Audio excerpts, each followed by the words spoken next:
Paris 2025, my first international trip of the year, and also only my second international trip of my life. The first one was to London a couple years ago, which was great. Paris was on a different level though. Paris was really cool just because of how different it felt. It's hard when you travel and you've traveled to other big cities, like you start to compare places. You could compare Paris to London, you could compare it to New York City. There's just different feelings about all of them. Paris was probably my favorite place that I've ever been. It was absolutely beautiful, and when I went, I wanted to bring my camera, I wanted to bring the FX30, and I wanted to challenge myself a little bit. By challenge myself, I knew that I wanted to bring the camera in as small and as compact form as possible, almost as close as I could get to a point and shoot, as if I was bringing a small Fujifilm or just a tiny mirrorless camera, which essentially this is. And in also doing so, I wanted to bring one lens. I don't have a 24-70 for like an all-around workhorse lens. I don't have any other types of like zoom lenses.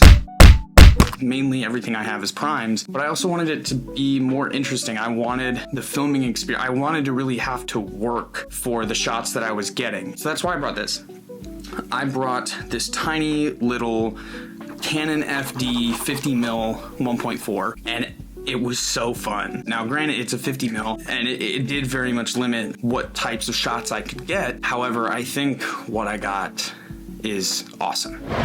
There's something about this lens that makes it one of my favorites. By far, my favorite lens that I own is the 20mm FD that I'm shooting on right now. These lenses are really interesting. The colors are interesting. The characteristics are really interesting to me. But also just shooting with them, like it makes me feel like I'm really working to get, not working overly hard, but just working more so to get like an interesting shot that I want to put in a final edit. I just have to work for it a little bit more. The follow focus is that I was using on it, like it was a little finicky, or not the follow focus, it was really just my fingers. Like I put a follow focus ring on it, so I'm sitting there the whole time like twisting, trying to keep focus, and it made it fun. But there is something about traveling with a camera with the purpose of filming something that I think was a tiny bit of a drawback to my trip, and I'll talk about that in a little bit.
Now, when I say drawback, I'm very blessed that I have the camera that I have. I'm very blessed that I have the gear that I have. However, I started thinking about something as I was on the trip. And I don't want to say trip because it was a vacation. I think there's a difference. I think inherently, if you're going somewhere with the specific purpose to film, no issues. But if you're going somewhere to have a vacation, and you also want to film, at least this is what I experienced. I think the first couple days I was so excited to get my camera out and just film everything, and I wasn't looking at it. Whatever it is that I was getting through my camera, I personally, as the human being standing there, was not looking at it. And I think that's what I started to feel around like day 3 or 4. And that's when I stopped bringing my camera out. I think it's hard when you want to make content, or you want to make a film, or you want to do something while also on a vacation. I think there can 100% be a happy medium, but the first time you're experiencing something, someplace, it's hard to find a balance. At least it was for me, because I've never done this before. I think it was hard for me to find a balance of how much do I bring my camera out, how many times do I press record, what do I film, because I was in a new place. I could have filmed anything, and to me it would have been cool just to get it on film.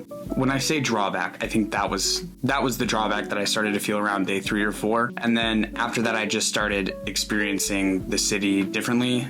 I stopped bringing my camera out when we were walking around. I wasn't looking at like, oh, this building is so cool, I can take a shot here. Or, you know, this view of the Eiffel Tower, which I got dozens and dozens of clips of the Eiffel Tower, day, night, afternoon, whatever, from different points in the city, because it's kind of hard not to. But as the trip went along, the less I wanted to take out my camera, because I really just wanted to actually experience everything and not see it through my tiny LCD screen on my camera. I think it would have been great if I could have captured way more, but I'm glad I didn't.